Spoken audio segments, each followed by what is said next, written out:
Assalamualaikum warahmatullahi wabarakatuh. Selamat sore. Saya Saleha dari eh, jurusan IBM Manajemen Bisnis.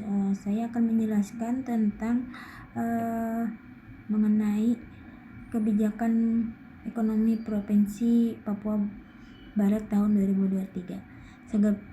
Sebagai provinsi baru, Papua Barat menghadapi berbagai tantangan sekaligus peluang besar untuk tumbuh dan berkembang.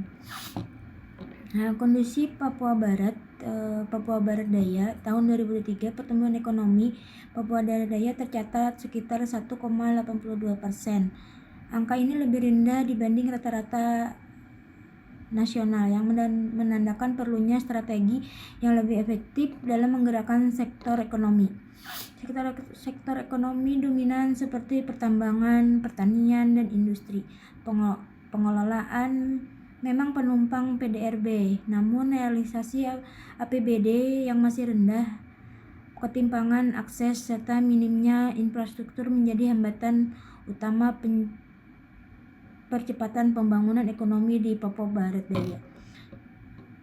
Beberapa tantangan besar yang dihadapi di Papua Barat Daya antara lain adalah keterbatasan infrastruktur dasar dan logistik, investasi yang masih minim, tingkatan pengangguran yang terbuka yang cukup tinggi, sebagian besar tenaga kerja berada di sektor informal, rendahnya daya saing produk lokal.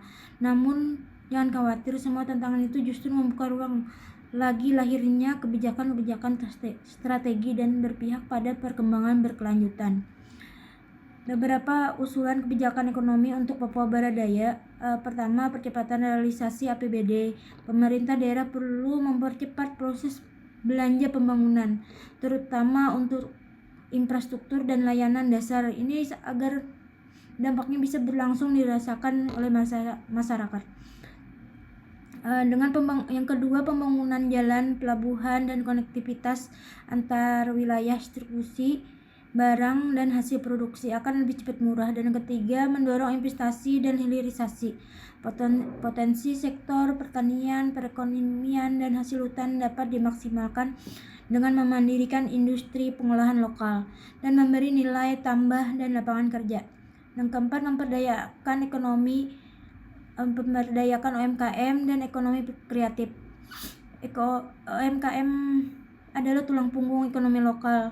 Diperlukan pelatihan, pembiayaan, serta dukungan digitalisasi agar mereka dapat bersaing di pasar yang luas. Yang kelima, pengembangan pariwisata berkelanjutan. Dengan kekayaan alam seperti Raja Ampat, sektor bisa menjadi lebih sumber pertumbuhan ekonomi baru jika dikelola secara inklusif dan ramah lingkungan. Fokus ke peningkatan ketenaga kerjaan, jangan lupakan faktor SDM. Tingkat pengangguran terbuka Papua Barat Daya masih sekitar 6,6% pada tahun 2025. Pekerja informal mendominasi dan banyak hanya bekerja pada paruh waktu. Maka dari itu, kebijakan pelatihan vokasional, insentif tenaga kerja formal, dan sertifikasi keterampilan harus menjadi prioritas. Pendidikan dan link and match dengan kebutuhan sektor produk adalah kuncinya.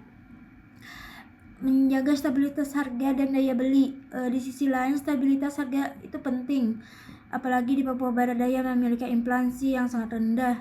Bahkan setiap mengalami deflasi meski terlihat positif, ini bisa jadi sinyal lemahnya daya beli permintaan. Solusinya adalah strategi pengendalian harga yang tetap menjadi perputaran ekonomi, misalnya lewat pasar murah, subsidi logistik, dan penguatan produk lokal. Yang terakhir adalah harapannya, kesimpulannya, pembangunan ekonomi Papua Barat Daya memerlukan pendekatan terarah, partisipasi, dan inklusif. Kebijakan yang berpihak pada rakyat, mendorong produktivitas lokal, membuka lapangan kerja, dan menjaga keberlanjutan adalah kunci kemajuan untuk Papua Barat Daya. Mari bersama-sama kita mendukung Papua Barat Daya menjadi provinsi yang mandiri secara ekonomi, berdaya saing, dan kesejahteraan seluruh rakyatnya. Terima kasih telah menonton video saya. Semoga menjadi manfaat menurut kalian. Sampai jumpa. Assalamualaikum warahmatullahi wabarakatuh.